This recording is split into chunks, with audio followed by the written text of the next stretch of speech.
I just don't think that if you're like a sixth year senior, you should be kneeing freshmen in the face. I really don't. And that's your cold open. Welcome back to the Husky Women's Hoop Show. Um, I'm gonna have a lot of emotions in this one, a lot of strong ones, because it was for them to end the season on a 4 game road trip after there was considerable questions about that. 2 game road trip, 4 wins. Wait, did I say road trip? Yes. Oh, I need to break into my Ghost Welch's Grape. Please sponsor me. Um, yeah, 4 game win streak to end the season. A little 2 game road trip in the middle of that. There was considerable doubt in here, right?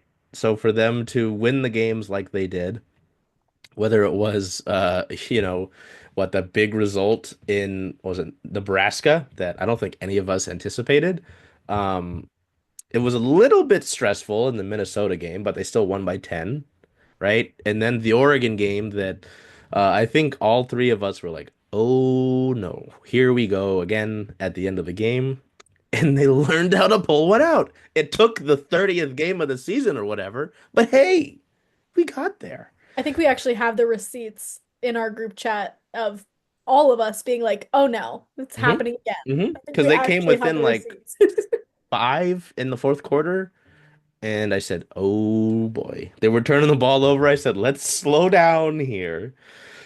Um, and so, despite the 4 game road trip, despite the schedule that they played this year, despite them being on Sir Charlie Crim's last 4 teams with a bye last week, and I don't want to get too ahead of myself. I'm just a little excited before we get to bracketology and feelings about March.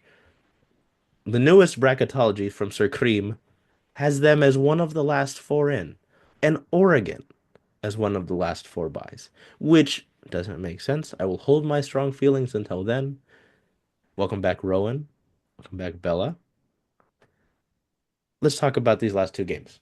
Um, yeah, man. I mean, when Bella and I talked about, wait, no, when we talked about, last week and, Rutgers brush aside from this first of the 4 game win streak. You needed to handle business. They did. Nebraska did not expect them to do that. Minnesota, I was a little bit shaky about. I was like, I don't know. I'm a little worried about you guys. And especially after that first quarter, right? They're down by 7. Things they didn't look good. And I was like, I don't need this to be a game where you get boat raced early and you come back. It was a much more competitive um second period. Second period. Sorry, brains and hockey. Still technically works. Second quarter. So they split the difference. I believe we go into the half tied, right? And then the third quarter was a nice separator because the Huskies hold the Golden Gophers to just 11 points. Washington pours in 24 points. Um, you get a nice performance here from El Ladin once again. I need to pull up this stat because this was fascinating to me. No, I sent it actually into our group going into senior night because I was kind of wondering about this and I really wanted to make sure that Delia was our player of the game or key player to watch going into senior day because she's a senior. But going into senior day, the duo of Delia Daniels and Ella Dean had combined for a rough 63.5% of the scoring offense for the Huskies over the last 3 games. Um, so pretty remarkable in this Minnesota game. Another double double for Delia. It works double double. Delia Daniels. Um, the 3 point shooting in this one again was good. You know, I just was really happy that they were able to overcome the the really bad first quarter because I was really scared after that. I was a little shaken up, and I was like, even if you get out of this game, how the hell are you gonna fare against Oregon? And I'm gonna lump it, so we'll talk about both of the games. So if I go ahead, this is why I'm doing that. Um, Man, this Oregon game, I mean, obviously there's emotions because it's senior day. It's the final game of the season, and as we all talked about, right?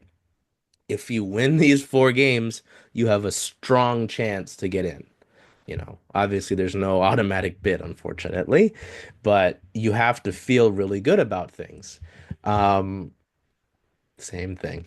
Bad first quarter, not too great. The Huskies battled back a little bit after the Ducks, I think, scored the first few points. It was like the first shot was a made three, and I said, "Oh God, oh boy." Um, the Ducks went on a nice run to end the first quarter, so it put them ahead by 7. Sound familiar? Uh, but then Washington again with a nice response. This time they hold Oregon to 11 points in the second quarter, go into the halftime break with a little bit of a lead. He said, "Okay, this is nice. This is good."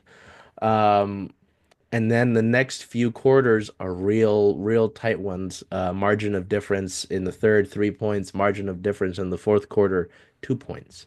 Um, this was another one where late in the game there was foul trouble, right?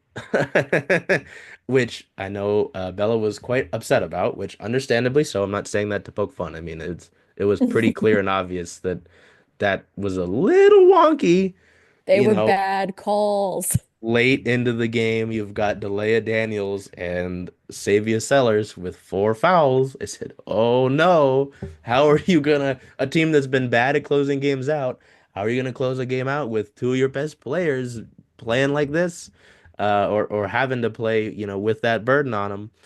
And they found a way to close things out. I think one of the bigger moments of this game for me was Chloe Briggs hitting a three and getting fouled while doing so. Chloe Briggs and her funky jump shot. Hey man, you got it to work in this one. So often I see like the four starters of Sellers, Steins, Daniels, and Ladine get in double digits, and Chloe Briggs is hanging out. No, she said, "Watch this."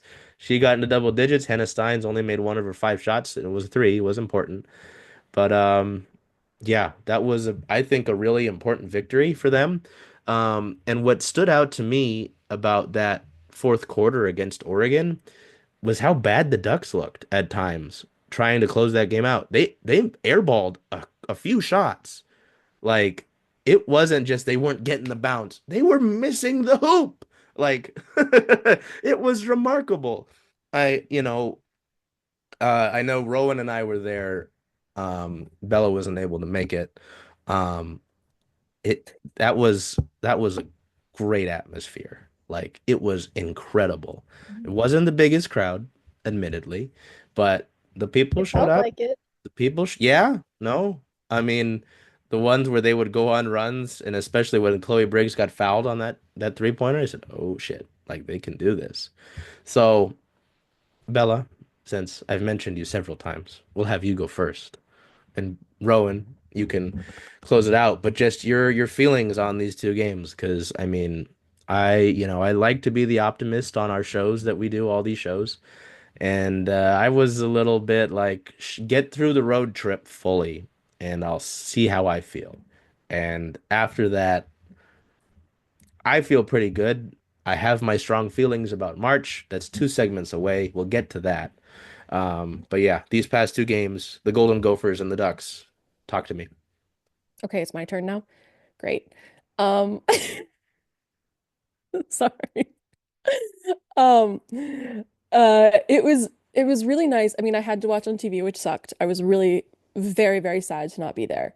But it was really lovely to see how full the student section looked, considering how absolutely like desert barren it has looked at times.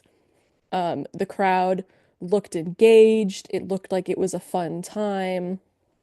So even though I couldn't be there, I just thought that was really great. I had obviously said on, or Rowan, you weren't here, but I had said on the last podcast, like the thing I ended with was go to the freaking game. If you're a student, you get in for free, go to the game. So I'm really happy that people showed out. I'm sure the players appreciated it. And, I think the Oregon game was interesting because they had a total of 10 assists all game. And I think certainly Washington is one of the lowest assisting teams in the conference. So that's not entirely new, but I do think it speaks to the defense that Oregon played. They played very disruptive defense. And I think it's very good for Washington that they were able to work through that and get the buckets they needed. I think we've seen some of the lower scoring games where they've kind of struggled to, when they feel like they're not hitting enough of their shots, sometimes their defense uh falters as well. And I don't think that was the case in this game. I think the defense stayed pretty strong. I think Talea Daniels made Philly Che a non-factor, which I somewhat expected, but I think is huge because, you know, come tournament time, they will face some teams with less mobile bigs like that, and that is where one of the areas anywhere where Delea really shines. You mentioned Chloe Briggs, loved this game from her. The hype, I mean, I my dog was not thrilled that I screamed when she hit the three and then was fouled. My dog was very upset. My dog does not like when I watch sports, which is a bummer because I watch a lot of sports, so maybe not the best. But I think that was really great, and it just sort of like speaks to what I feel like I've been saying for the past couple of weeks, which is just like it feels like things are clicking at the right time. Like all of the different players are sort of finding their moments, finding how to connect with each other. Hannah Stein's only hit one three-pointer and only had two assists, which is unusual for her, but she still played really good defense, still, helped out her teammates.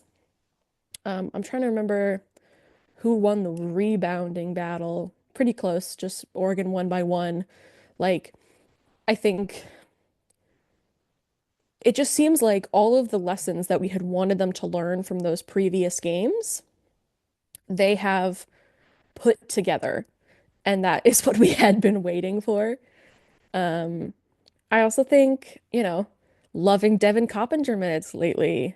Charles, we know you love Devin Coppinger. Um, but she's been really she's been really solid. I'm trying to remember one play in the Oregon game. She could have taken like a tough layup and she like was underneath the basket, ended up, flinging it across, finding a teammate for a three-pointer along the baseline and got that point instead of taking the tough two. Like very capable scorer, but I think she's finding her place within sort of the movement of the offense. And then I just want to, you know what? I want to shout out Brenna McDonald again. Okay. I, I think we have all been like questioning at times her contribution to the team, but against Minnesota, she like once again came in, hit her only shot attempt, was really strong on defense, pulled down three boards in 6 minutes. And then again, what are you about to show on the whiteboard? Devin Coppinger hype train. Okay, got it. Um, but then again against Oregon, she's been remarkably efficient with her field goal attempts in particular. Like she is taking the shots that she knows are her shots. She is playing good defense. And then when she gets a rebound, she holds on to that shit. Like she is like, you are not taking this ball from me. I have grabbed this rebound and it is mine. And I think there's been some plays where we have seen like a player have a ball and then they just get stripped and it's so frustrating. So I just want to, she plays maybe about 6 minutes a game. But even if that's just like 6 minutes of rest Delea Daniels gets, or 6 minutes of rest 6 minutes that Delea Daniels is on the floor but doesn't have to guard the five, whatever it is, like, they may not be the most minutes, but come tournament time, you need people to come off the bench and be efficient in their minutes. And I think that is exactly what Brenna has done. And, I think it deserves a lot of praise, particularly because we saw her play so little throughout the season. Uh, she has kind of come from nowhere and been fantastic. And I just want to give her a lot of credit for that and just a little love. And then it's Rowan's turn. I mean, I feel like I say this with both of you. Like, I have my notes and then we just all have the same brain. So I'll back up what we all have talked about with some other things because I was like very into the box score when I was doing my notes. I mean, I also have on here, I feel like they're clicking at the right time offensively, literally word for word what you said. Um, while the assists have been low, I will say, and I don't really know how this works. I don't really know why I'm saying this because the stats don't really back it up, but I mean, the ball movement, especially in the Oregon game, was great. And I feel like you can just tell that they're all really clicking together. Kind of in that similar vein, just with how you guys have played as of late, it's the whole team effort, obviously. Brenna, I think, had back-to-back blocks at one point in that game. That was massive. Devin Coppinger's getting rebounds in tight situations. Just with the way that this team is playing, again, anybody's name's called, they're making impact plays. They might not show up big on that, but it's like everyone's contributing here. How happy are you with that, and how maybe confident is this group going into now that Big Ten tournament? I wish you could say that again, all again, because it's beautiful to listen to, because it's true. Every young woman whose name's called, it doesn't matter the minutes, it doesn't matter what their role is, they step up and do their role, and that's the mark of a great team. And so really excited. We did need to grow in some areas depth-wise, and you've seen everyone working so hard for that. And you can continue to see us all get better for it. But it doesn't matter if it's someone who has a lot of minutes or someone who has less minutes. We all have areas we've got to grow in and be better for us to continue to become the team that we want to be, that we think we're capable of being. Yeah. Thank you, everyone. Thank you, guys. Thank you, guys. In a way that they were not before. They're seeing looks. I mean, there was a play, I think it was posted on basically all social channels. I think it was Delia got the steal, kicked out to Savia. Savia passed it, whatever. Tegan Brown had the layup at the end. It's just like beautiful plays like that you're just like everyone touches the ball. And I feel like we're seeing that more and more. I think with that, I know I talked about it post Rutgers game, I think. But I mean, while we're still seeing not a lot of production from the bench, I think we're seeing like as the season has gone on, it's shifted from one player, carrying the offensive weight and then everyone else is just there to two to three. And then now, I mean, we're looking and usually it's four starters are in double digits for the most, or at least close. And then, there might be a contributor or two off the bench, but I think that that's huge. The distribution of scoring is huge. And again, well, it's not maybe being reflected in the assists. You're seeing people like, we know Savia can create her own shot from anywhere. And I think we were seeing that in different points in the season that she was the leading scorer mainly because she was able to create those shots. But now I feel like there's just more distribution there and more people. I was gonna text in our group chat the other day. Everybody eats on against Oregon, so that's really how it felt. But I mean, I think I also wrote down she's just been a great bench piece. I mean, I think a really underrated part of her and Chloe Briggs. I wanted to give Chloe Briggs a big shout out for two different reasons. But Devin and Chloe have been doing a great job rebounding. We've talked about that a bunch about the guard rebounding, kind of brought it up to Tina Langley at one point, and it kind of seemed like a little bit of a reminder for her to remember to tell the to tell the guards to rebound again, and it's happening. So, but I think with Chloe, I haven't done enough, really dedicated like film watching to be able to like really back this up. But I feel like I've just noticed that often because they usually go with the more four guard lineup with Delia, then Chloe Briggs ends up being the person defending the second big if that's what the other team's lineup is. And before I really paid attention to it, I was always like, well, that's kind of a weird choice. Like just looking, I believe Hannah Steins is taller. I believe Elle Ladine is taller than Chloe, but especially in the Oregon game, when I was really paying attention to it, she does really well shockingly well in that role for how small she is. Like being able to help on defense defending the post is crazy for a player her size and everything. So big shout out to her on that one. But yeah, same with Brenna. I mean, just, they both games, Oregon and Minnesota, 6 minutes, against Minnesota, 3 rebounds, against Oregon, 2 blocks. Like, that's huge.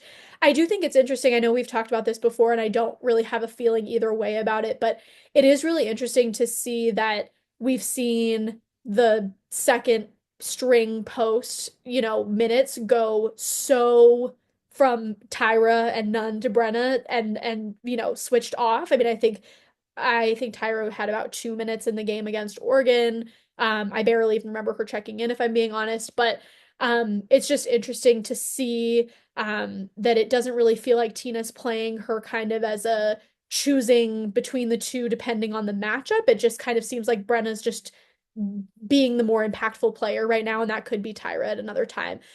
But anyway, just overall, I mean, offensively, they've been great. Offensively, they've been amazing. I mean, I think just reminding that they're second in the conference in field goal percentage behind UCLA, who spent what, 7 weeks at number one. That's huge.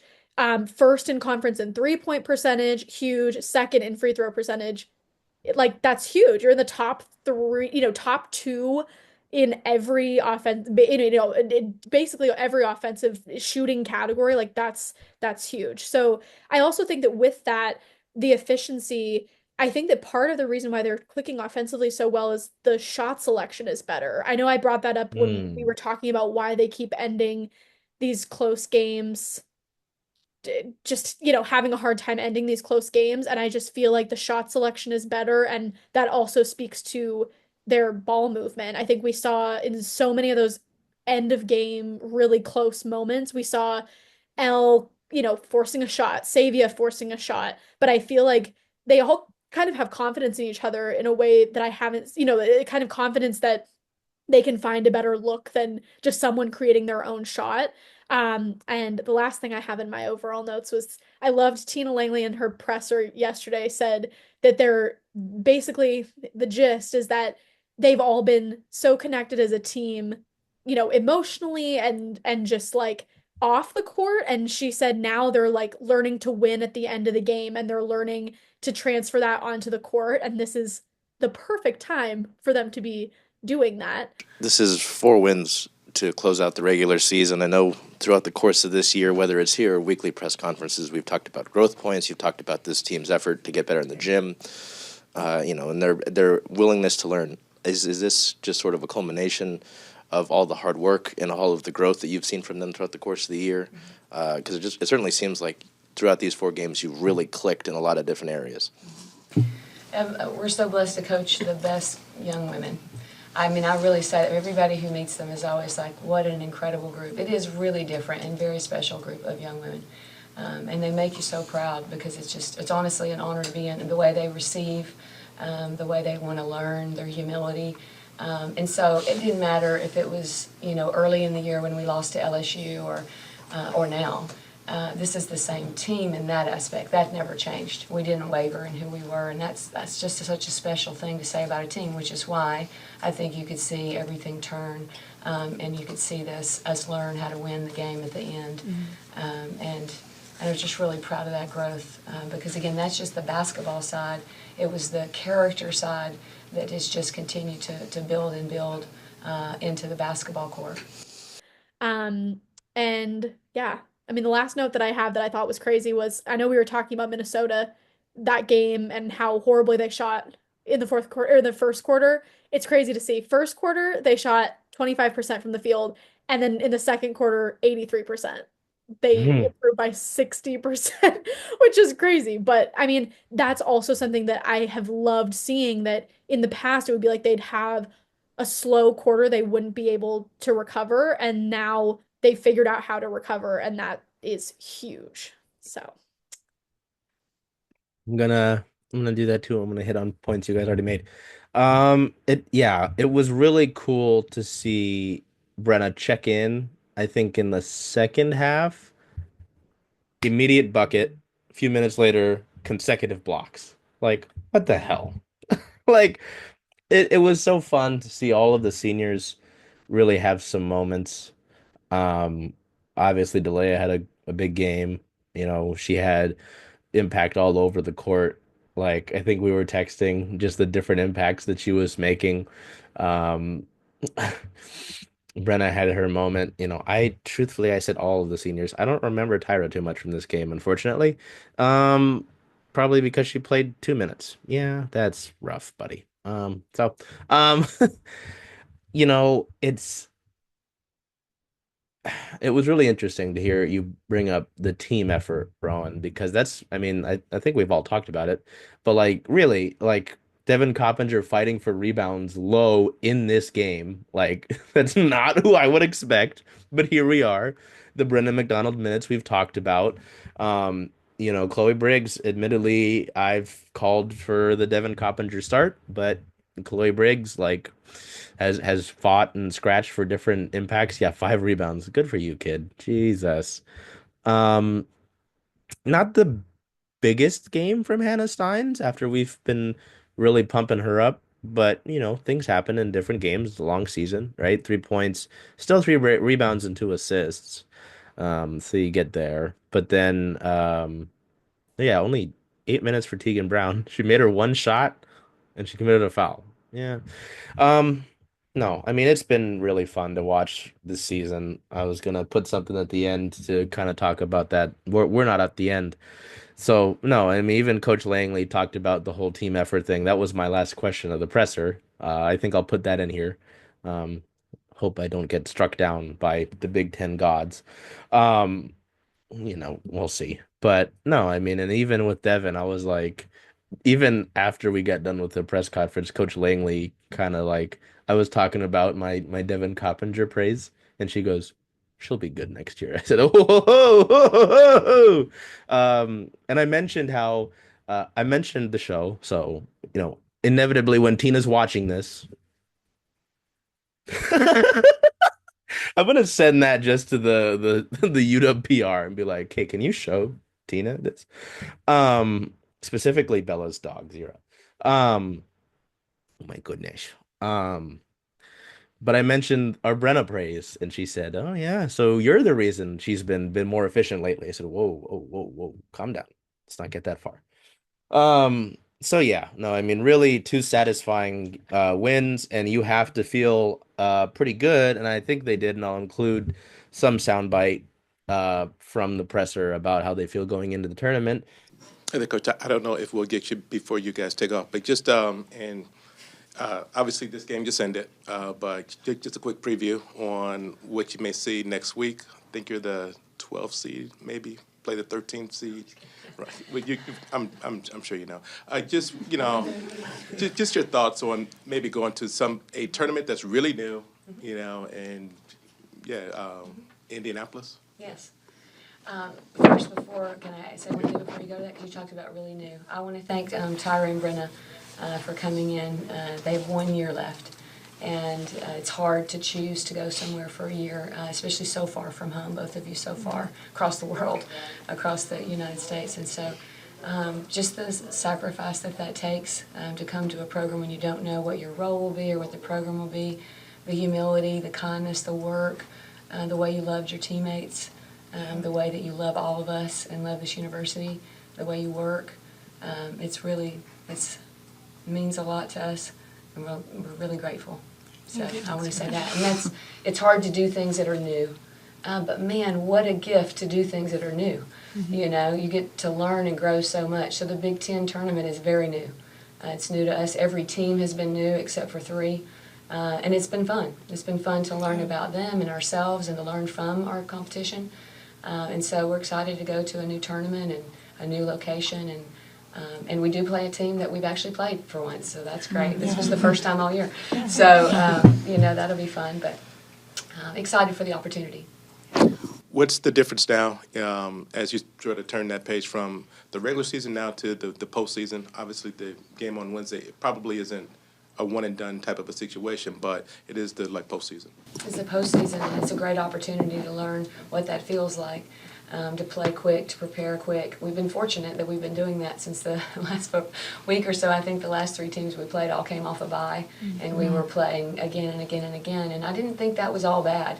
I thought, well, we're going to continue in this rhythm, and so we were able to have that. We found a rhythm.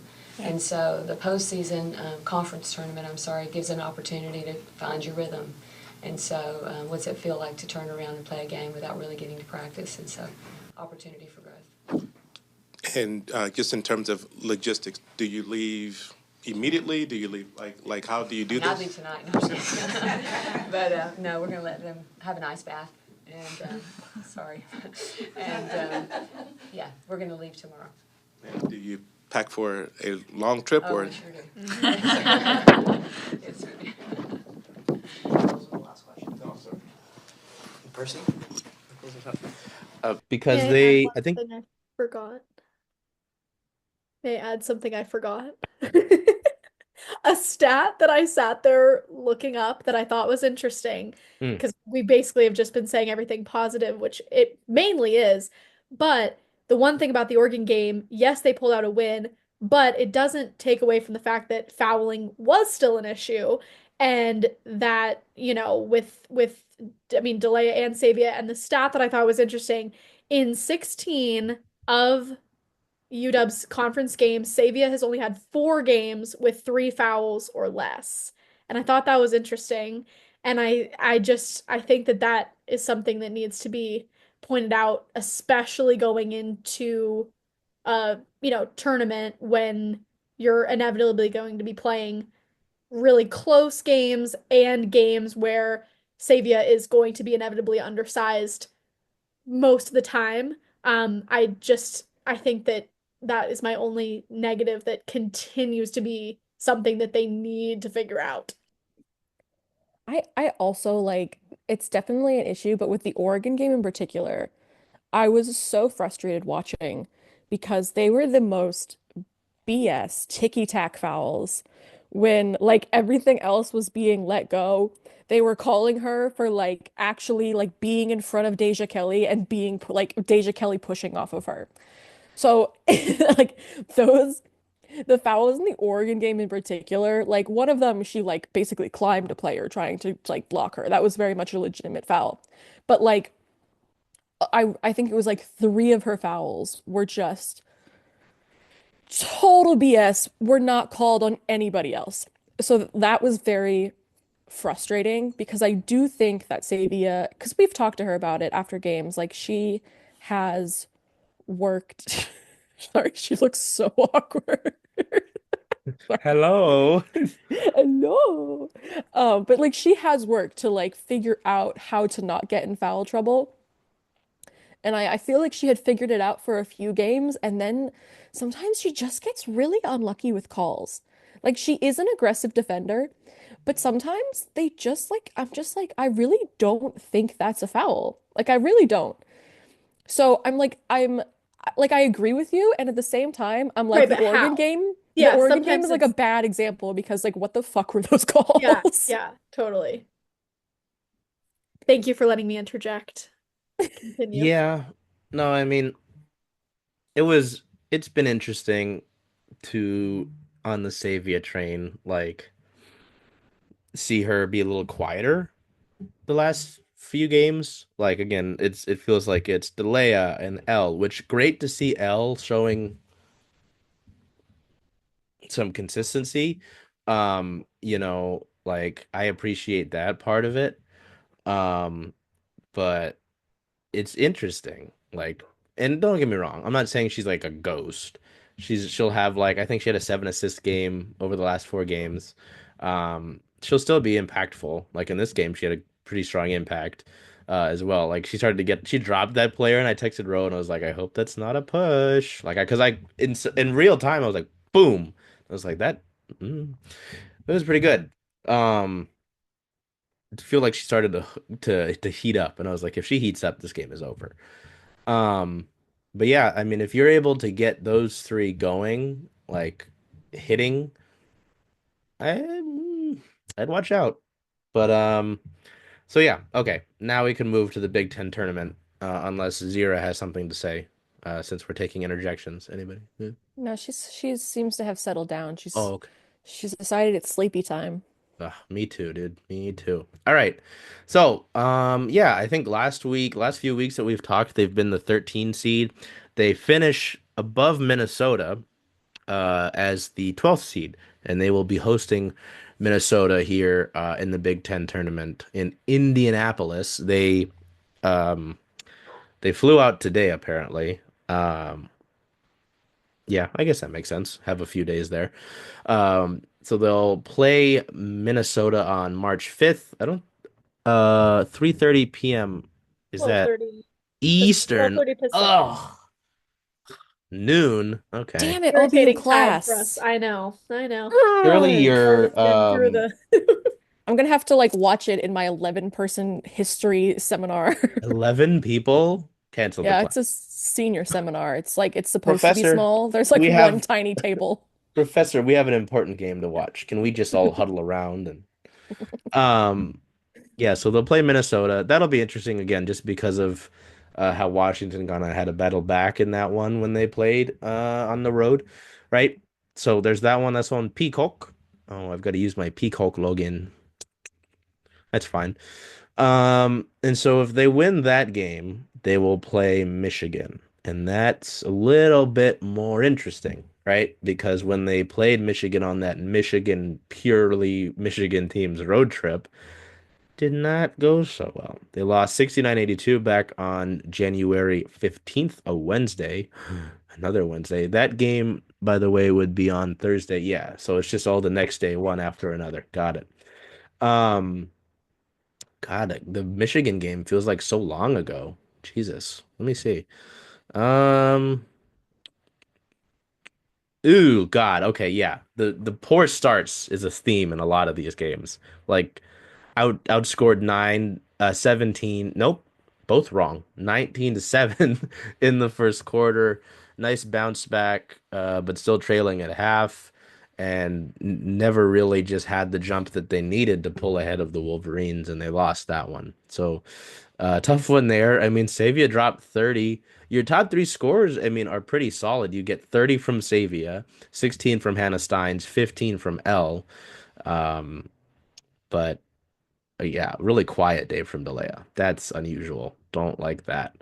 Um, needed. Probably. I mean, you have to have something happening in the post. yeah.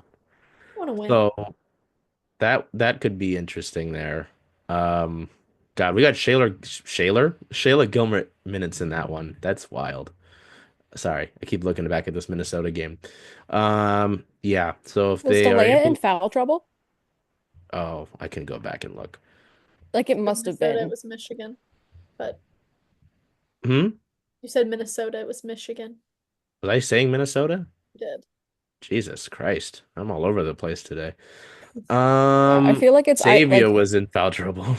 well Of course. that's not unusual, but I feel like we only Three get Shayla fouls for minutes. Delia. Huh.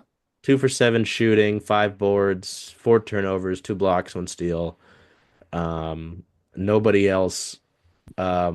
No bench points besides 2 Tegan Brown bench points.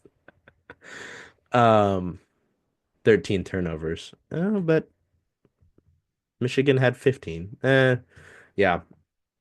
Um, so yeah, if they are able to get past that team, they would play Maryland, and they played Maryland pretty decently. So I don't know. It's interesting. I don't think they need to win the whole damn thing. Um, I keep trying to get ahead to March. Before I get there, Bella, I'll go to you, and then Rowan can finish out before we get into the March. But just thoughts on this Big Ten tournament, whether it is the fact that they'll be playing Minnesota and they've got another M team lined up for them after that. I won't say Minnesota again, Rowan. I'm sorry. Um, or just what they need to do in this tournament. How do you feel about the Big Ten tournament? How do you feel about them going into it, considering the win streak? Tell you. I mean, I definitely feel better because they're on a win streak. However, there's also the part of me that's like, Every tournament they've been in for the past couple of years, they have lost in the very first game. Like even when they played Georgetown in the WNIT, they lost that game at home. Um, and Georgetown's not a bad team. I'm a big Kelsey Ransom fan, but it will be interesting to see if the lessons carry through to like one and done games. I think there's definitely something different about playing in a postseason tournament compared to the regular season. I have high hopes that they can beat Minnesota because they did just beat Minnesota. But I also think Minnesota will have some extra motivation and some recent film to look at. Um, I think as long as they don't lose the very first game, that they have a pretty strong position to get into the NCAA tournament. I don't think they need to make a run to the final to make the tournament, but what they have to watch out for is other teams in I guess it's now Power Four conferences, um, that may make those runs and then find themselves in the NCAA tournament because they made those runs. So it's not like Washington's position is set because there are other strong teams that could use the conference tournament to make runs and overcome them. But I do think that the 4 game winning streak put them in a very, very good position. And I think and hope that they are feeling confident, that they, take some of that road win juju that they had going on. Because they had struggled on the road before. So to see them win at Nebraska and then Minnesota, um, I definitely think there's a good chance that they could at the very least win the first game, if not, maybe win the second game. Because I would like to see them make a little bit of a run. I think they're very capable of it. I think they have the talent, and it'll be a question of whether or not they can put it together in one and done games. And the other concern I have is that the games are back to back to back to back. And we know that the starters play heavy minutes. And, I had asked Elle Ledeen about it, and she talked about like the great nutritionists that they have and the whole team they have to make them, be performing at their best.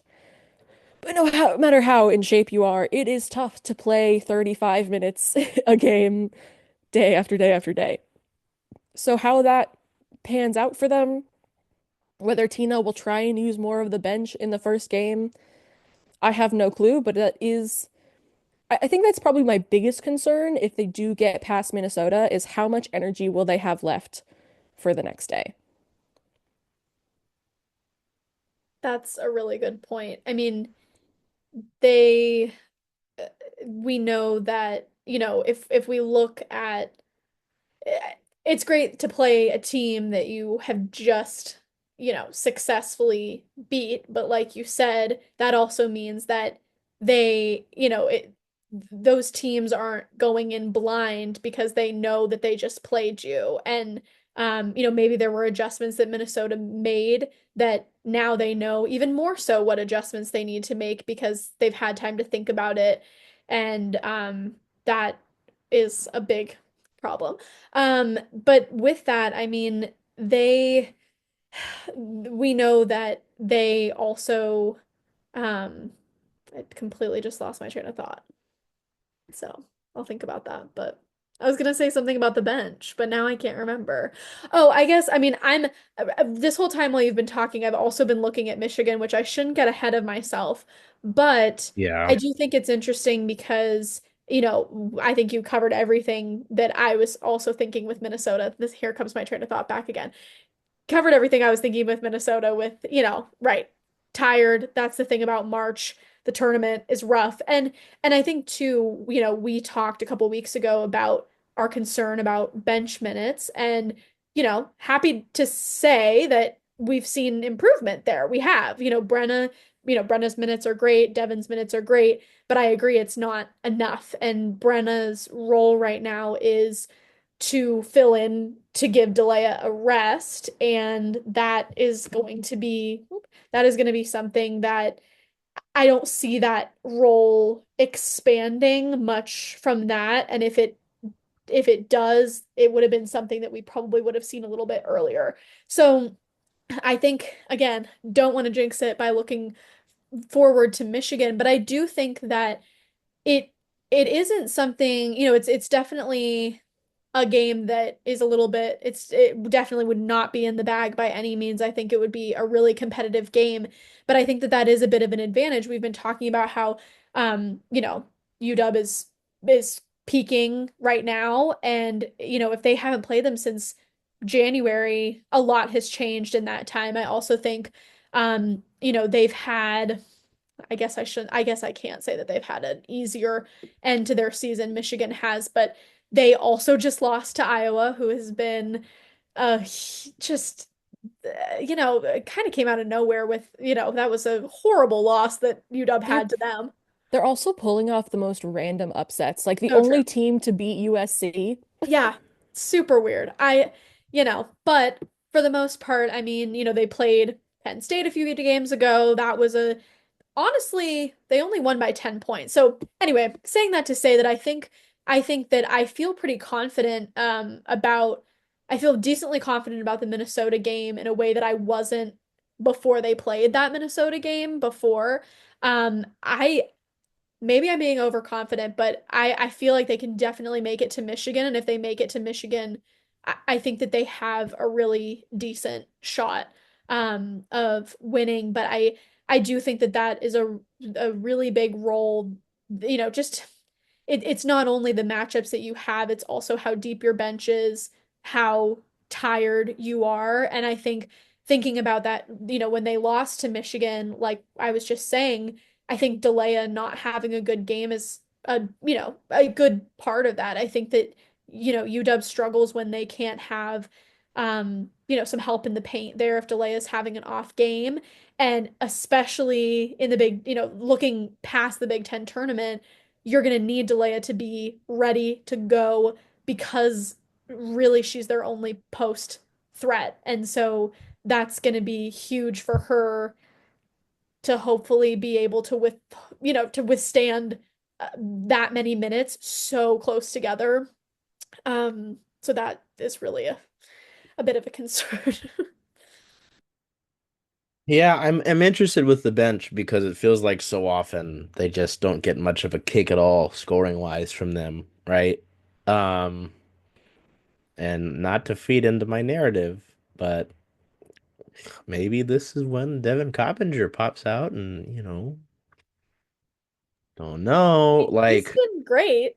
I don't think anyone mentioned her six off the bench in Minnesota. That was mm, big. And she um, played 24 minutes against Oregon. And even though she didn't necessarily score a lot, I think her defense has been very impactful. Like the thing is, I don't think Washington always gets the scoring punch from their bench, but they do get like a defensive uptick. yes. Like when Yeah. Tegan Brown comes in, Devin Coppinger Yeah. comes in, even Brennan McDonald, like they put energy into their defense Yeah. and they are like, I don't know how long I'm gonna be in the game. I'm gonna lock them the fuck down. And that was another thing I wanted to say when you were talking about Chloe Briggs. I've been impressed with her defensive energy. Like maybe it's because she takes fewer shots. Like she knows that's what she needs to put her energy into. But like the reality of this team is that like while they're very capable scorers, they they want to rely on defense.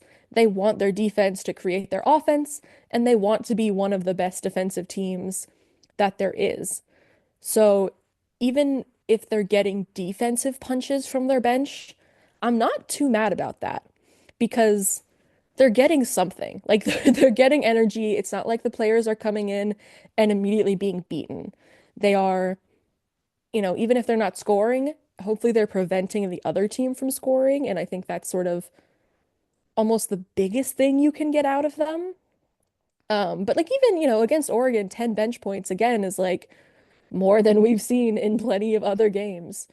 So I think as long as they're playing good defense and then getting at least around 10 bench points, I think they've got a really solid chance of beating just about anybody. Agreed. Yeah, I'm Tegan Brett is the name I think about a lot as well off the bench. Like, I'm not gonna call, it like even going back further to talking about this team and kind of about Chloe Briggs, I feel like Tegan Brown had more minutes earlier in the season, right? I feel like we saw more of a Tegan Brown presence early into the year. And, the Tegan, like a lot of those bench players in a Tegan Brown, in a, well, she used to be a bench player in Chloe Briggs. Um, like I've said on this show before, I'm really excited for next season as well and the program going forward because like you'll have, Hannah Steins and Eldadine as your senior leaders in a lot of ways next year, right? Devin Coppinger is learning a lot as a freshman. Tegan Brown is also a junior. Jesus Christ. Okay. Sorry. My timetable's off. So yeah, she'll come in. Chloe Briggs is a sophomore. She'll learn a lot from this season, especially getting a lot of starts. Um, that's I think that's valuable to have that. Um, and this tournament sort of experience, hopefully two tournaments, can really be valuable for this group of players. When again, you will have one of the top ranked recruiting classes coming in next year.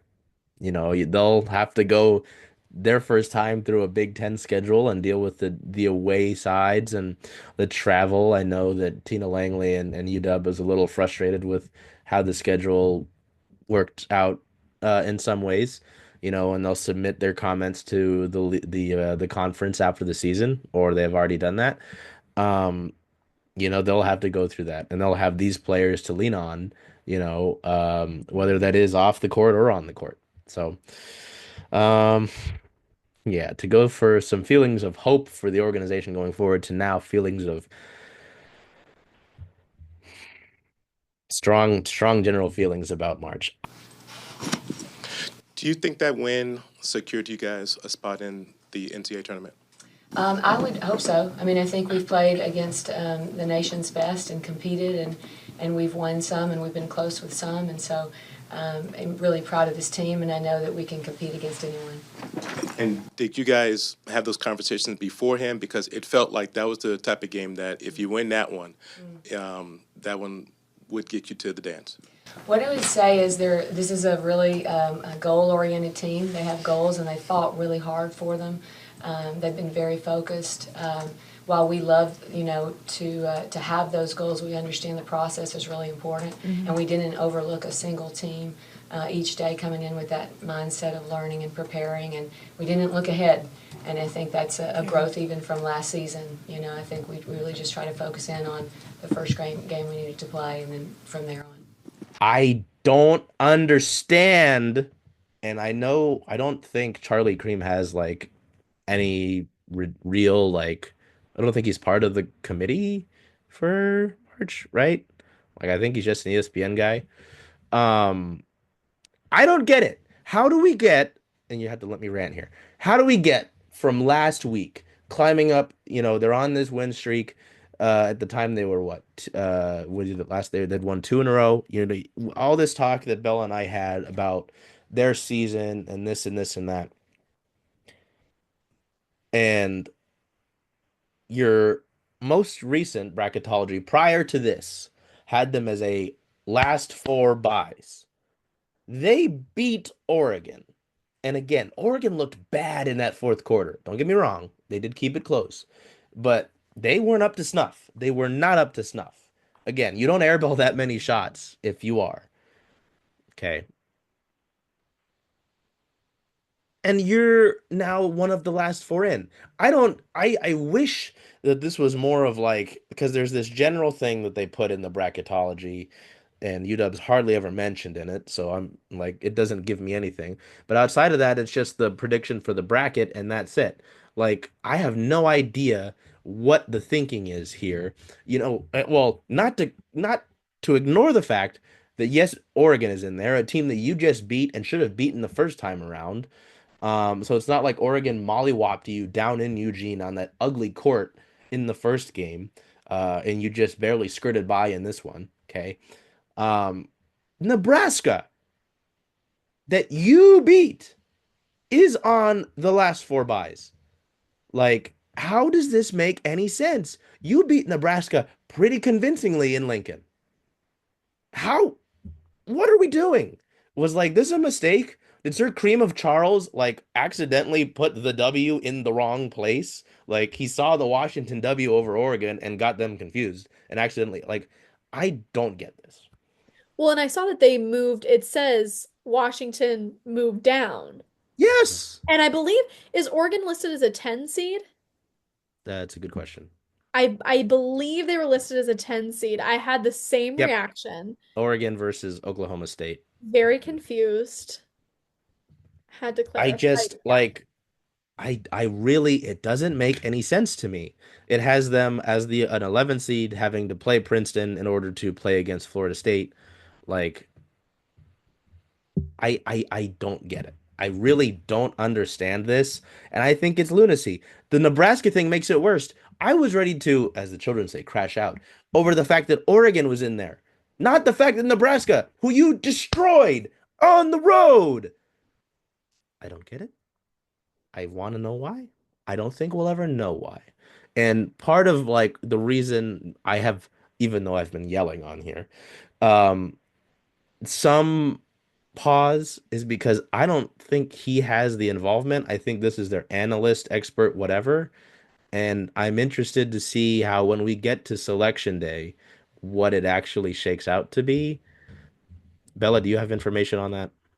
I don't know what I okay. I don't believe he's part of the committee. However, I believe he has a very, very strong track record Okay, of getting things more or less correct.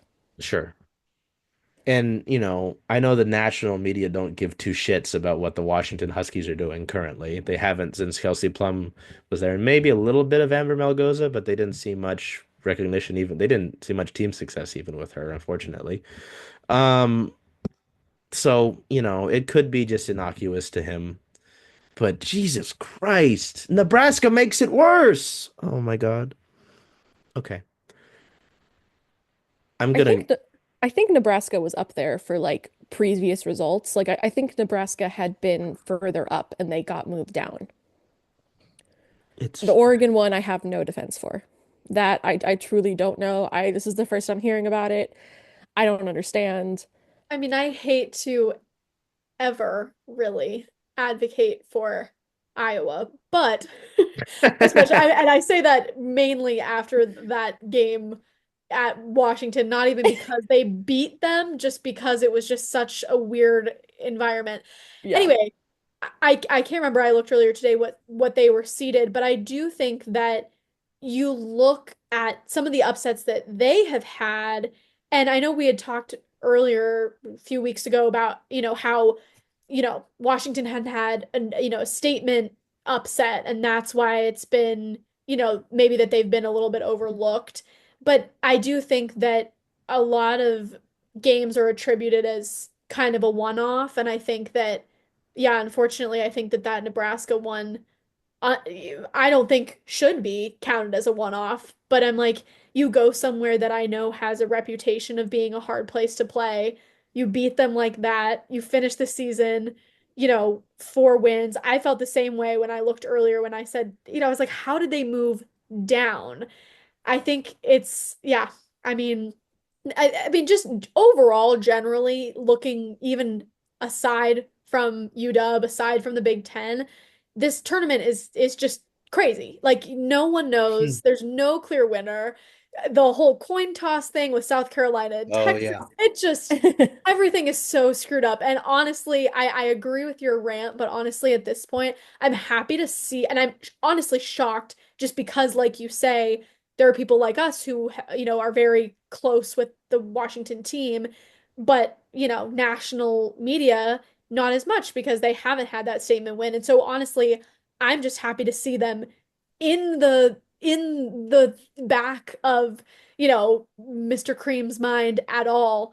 And I think that, yeah, it's just kind of a weird situation, but I'm just happy to see that they're on the radar. And I agree with you, Bella. I think that I think if they lose to Minnesota in the first round, I'm gonna be a little nervous, but I think if they beat them, I think that there's a very good chance. And again, I feel pretty decently optimistic about Michigan. So I'm gonna be an optimist here and say, unfortunately, it doesn't make sense, but I think nothing happening in women's college basketball makes a lot of sense right now. And I think that every day I've looked at the bracket, it's different. I was just texting Bella earlier today, confused why UConn moved to another side of the bracket. I'm just lost. So, Like, I like, and I'm not saying this to yell at Rowan. I'm saying this because I understand the viewpoint. yell at me. Um, but like, I don't get like even as a one-off, sure. I don't get how anything Washington did over the past week is held negatively against them, right? Like, because again, they went down. What So was Oregon's result before the Washington they game were would one of be the my last four only. in. No, no, no, no, no. I Sorry. assume The Oregon game. played a game Got it. like when Washington played Minnesota. Let me I would look it up. like Oh, if that was like a big win, that I could see not being a negative against Washington, but being a positive for Oregon. they barely beat Minnesota. Oh Oh my yeah, God. The then margin that's right. different. So look, let me look at this. I forgot that was a really close game, wasn't it? They, oh wait, hold on. Jesus Christ. Google is so stupid. Hold on. Let's get there. Let's get there. Do. Now the Thank you Oregon for the website sucks. sound effects. They beat Rutgers pretty decently, but so did Washington. They beat Rutgers 77 to 58 before they lost to UW, and they lost to Nebraska before that, and then they barely beat by 6 points Minnesota.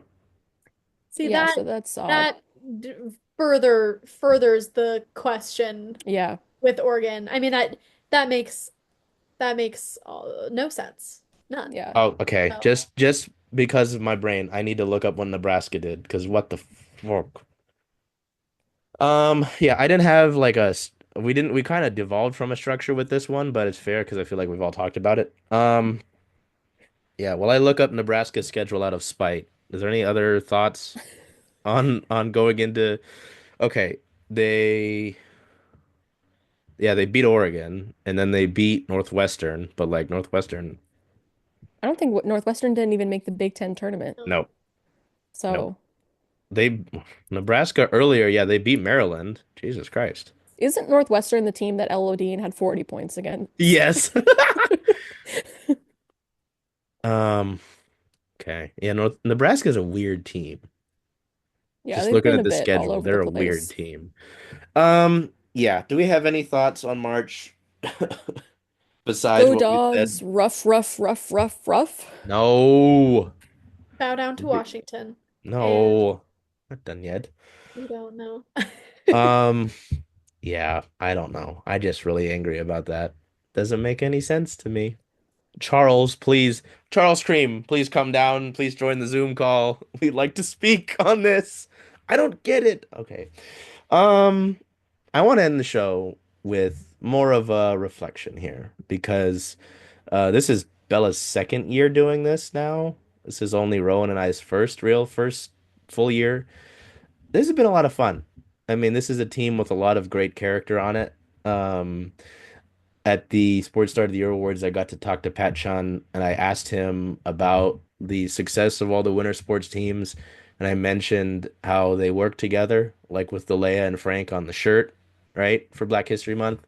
And he had a lot of great things to say about Delia. He's like, you mentioning Delia and Frank, but we don't really care about men on this show. Um, just like he talked about her character and this and this and that. And I was like, so it's good to see that other people feel this way, right? And it's been really fun to watch Savia Sellers every single game. Uh, Eladine, being able to find the scoring touch, sometimes inconsistently, but still to do so, and always, the humility of Coach Langley so often. It's been a lot of fun. Like, this has been a fun year. It's obviously not done. We still have things to do, and we'll do more of a season review whenever things end, whenever they're surely cutting down the net at March Madness. Of course, national champions. Wrong Huskies. I don't know what that fucking UConn team is all about. They'll use to the other Huskies, and she'll say, "Wow, you guys are so great. I'm forcing my way to Seattle." Boom, Paige Beckers to Seattle. Um, no, I mean, it's been a lot of fun to do this, and I don't know how often it's talked about how like enjoyable it can be to do our job because it is. Like talking to these people, they make it easy. Like it's not like some teams where it's pulling teeth to try and just get an interview so we can showcase an ounce of your team's personality. And which Um, teams would that be, Charles? no We won't comment. say, but we both know. Yes, surely it is the Yukon Huskies. Yeah, I don't know. I have to Just imagine they have good SIDs though, because they get so much media attention. well, I'm sure those SIDs like have headaches with all the stuff they have to deal with. Including like whatever the hell Paige and Azifud are posting on TikTok. Um, just yeah, I just want some thoughts on the year and this group of women because we'll lose what, three of them, as they move on. But yeah, it's been a pretty fun year, from day one when Rowan and I went and saw them handle things against Seattle U, right? To kind of ending the season that way with Rowan and I there in different ways against Oregon. I know Bella's pissed about that for not being there. But, even then, like other games, like where Bella's texting me like, why the hell are they missing these shots? And I'm like, I'm trying to get home right now. I don't have the game on. Um, just yeah, Rowan, I'll go to you, and then Bella, have you finish things out just to on a personal level. Because again, this is a great group of women, like um, and they've been fun, and we've still got some stuff for them to do here, in as the postseason's like a new season, right? So I love this question because I've actually been thinking about this since yesterday. It's not often we get to talk about it on a personal level, but I mean, have been away for 3 years in college in a different state, grew up, here in Seattle, going to UW games all in high school when I had nothing else to do. Like I've seen the evolution of this team, and it was really, really rewarding to be able to, cover them in some way this year. And it's just so much fun to see. I remember in the Jody Wynn era when I'd be going when I was in high school and just loss after loss after loss.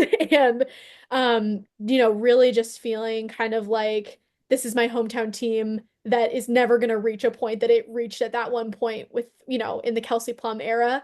And I just am so happy. That game yesterday at Oregon was just so full circle. I think another thing from a personal level, we've mentioned it before, but being a Seattleite, growing up living near Garfield High School, I had a really great time yesterday watching Delia Daniels, former Garfield Husky, whoa, Garfield Bulldog, and Katie Fiso, Garfield, another Garfield Bulldog. It was really, really fun to see the two of them matched up. They never overlapped at Garfield, but whatever. That's a whole. But anyway, I just have loved. I mean, I feel like I haven't known Seattle basketball without Delia Daniels really ever. And for you, Coach, and then I'd love to hear from either Tyra or Brenna.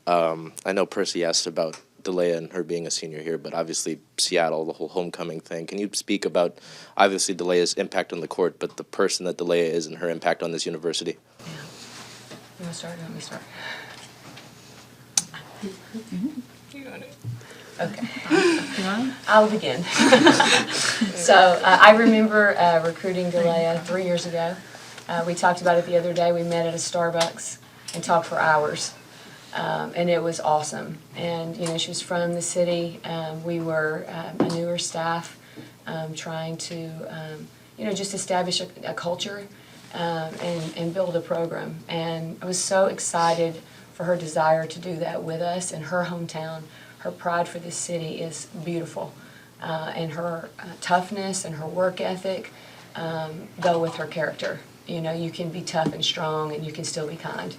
And she's those things. And so what an incredible person to join us and help us really lay that foundation. It's changed the program that she chose to come here. So we're so grateful. Well, and then Delay, I'm sorry to put you on the spot, but what does Washington mean to you? Obviously, coming here, you pour your heart out every night. You do things off the court like designing a shirt that's part of this program. What does being a Husky mean to you? Yeah, I mean, I take a lot of pride, obviously, like where I'm from, as everyone else should. I think what makes this place so special is just like the people. It's not even just like the place; it's just the people that are here. Coach Tina mentioned it. Like they took me in with open arms. I know it's hard, like recruiting out of the portal sometimes because you never know what you're going to be getting. And I'm just glad that they took a chance on me. I know I talked to Percy a little bit. I feel like coming back home saved me, and it saved just who I was as a person and just like my overall career. Again, so I'm grateful for Coach Tina and her staff for just taking me in and welcoming me back home. So, yeah. I mean, I've mentioned knew of her, played against her middle school, high school, like having her back in Seattle and the way that she has been able to help bring this team to success. When the news came out that she was transferring, it was like, great, but what's going to happen with that? At her first couple of years at Cal, she didn't have a lot of impact. And so it just was such a full circle moment being there for her senior day, seeing what she has brought to this team and the way that the team has succeeded. Um, it's just really fun as a Seattleite who's been away to like really be there and connect back with like just being there at the games. And I have loved kind of getting to know more about Tina Langley and her coaching staff on a more personal level as well. I think they've been really, really fun to interact with, and just overall really, really fun season, and really grateful that I could talk about it with you two, and just, grateful to cover the team. It's super fun. I'm coming from like almost an opposite place where I did not start watching basketball until 2020 when I moved back home to Seattle from Canada, where I was in university, and like COVID and the WNBA bubble, I was just like desperate for sports to watch. I had always been a soccer person, and the second I watched a WNBA game, I was absolutely hooked. Like, I don't know how, like, literally, my mom played basketball in high school and she always talked about how much she loved it, and she never brought me to a fucking basketball game. What is that? I still yell at her about it. I'm still upset about it that I missed the Sue Bird era, the Lauren Jackson era, the Kelsey Plum era. Granted, my mom doesn't like Kelsey Plum, but that's because every time she's watched her play, it's been for Vegas against the Storm. So she thinks of her as just like this angry fairy that she doesn't like. Um, but uh, since I've never been one to have like the most school pride. When I graduated high school, I wanted to go literally anywhere but UW. But it was like I don't want to be near anyone I went to high Me school too. with. I was like, I'm gonna go to another country. Um, but when I came back and started at UW and had the opportunity to watch, teams that were legit, because in Canada the level of competition is just not the same. The soccer team up there, I think, has won the national title like 5 years in a row because it's just not the most competitive. Um, but it's been so fun to watch so much basketball and learn so much about basketball and have so many opportunities to cover the NCAA tournament, cover this team. And, they're really such wonderful people. And something I've always appreciated about Tina Langley is sometimes I ask questions where I feel like it sort of betrays the fact that I don't necessarily know that much about basketball. But she is always so willing to explain things in an understandable way and really bring people along. Like they're very inclusive, and they clearly care about what they're doing and want other people to care. They're not going to force you to care, but if you ask, they are going to be very genuine and helpful about it. So I mean, for me, it's just been another opportunity to watch some really good basketball. And truthfully, there is nothing that brings me more joy than watching sports and like entertaining players. I think that's part of why I love Xavier Sellers so much. Like, give me the behind the back dribble, step back three from way too deep that you hit. Like, I love it. Give me all of the, shake and bakes, all of the blocks. Give me all of that. I want all of it. And I think UW doesn't get enough credit for being a really fun team to watch. Does it suck sometimes when they lose? Absolutely. Do you want to watch a team lose? No.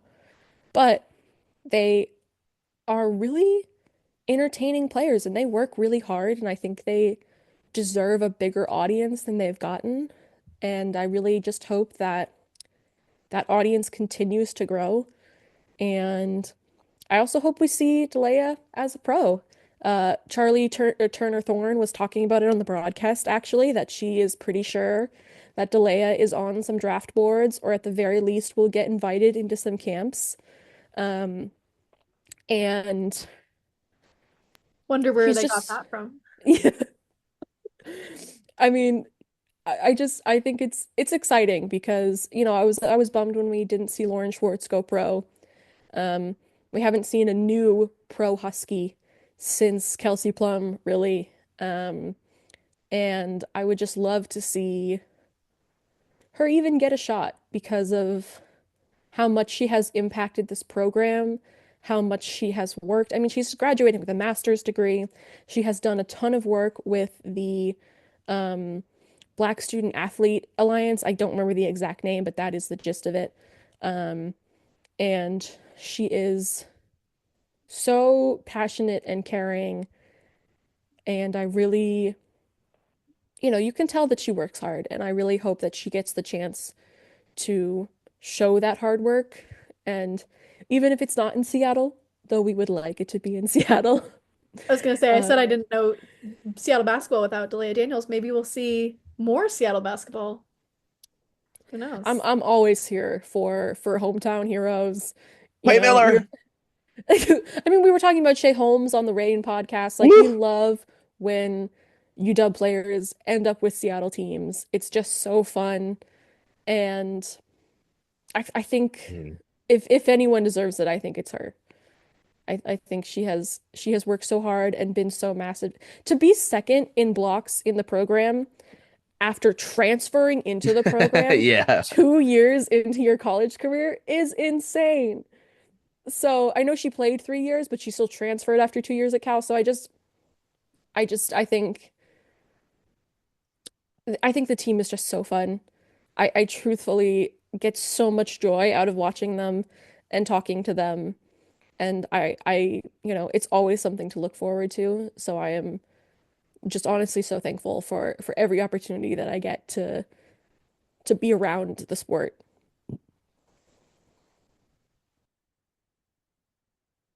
Yeah. I mean,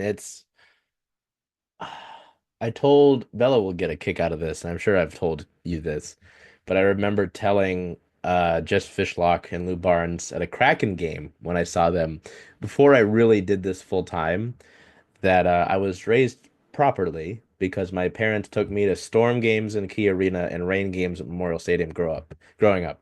And Jess Fishlock, I'm not gonna do her voice, Bella, don't worry. Goes, damn right you were. And I said, yep, that's great. That's very nice. Um, you know, I don't want to say it on the record because I don't want to get in trouble. But we didn't do UW stuff for a while at CSS at wrong shoulder, Jesus Christ, at CSS for a few years.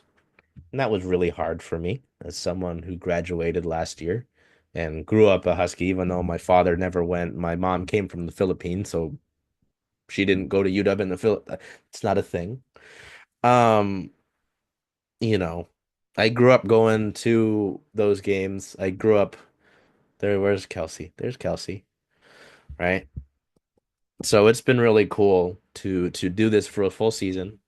Didn't miss a game this year. I annoyed Tina as much as I could when we had the weekly pressers. I said, Tina, I have a question. Not really, but I just had the microphone and You mean the 3 times we had a weekly presser? correct. Yes. All 3 times I was there. Yeah.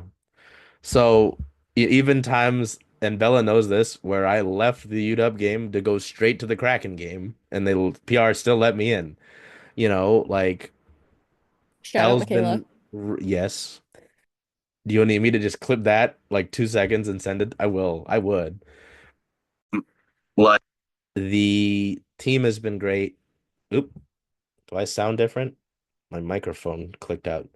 The team's been great. It was really fun to hear Tina talk about Elle and how she's like this person who changes like lights up a room. And I can already like probably write down the story ideas about Elle and Hannah as seniors and that duo, right? Elle is a senior. It's gonna be crazy. Um Yeah, man. I mean, and learning about the Savius Sellers kid that Bella had told me about, and I was just kind of like, whatever. I'm mad at you, Dub. They won't let me in. And then well, with the delay thing too, when I was doing our UW Weekly show, which I might include this. I'm planning. Oh, this might get some envy.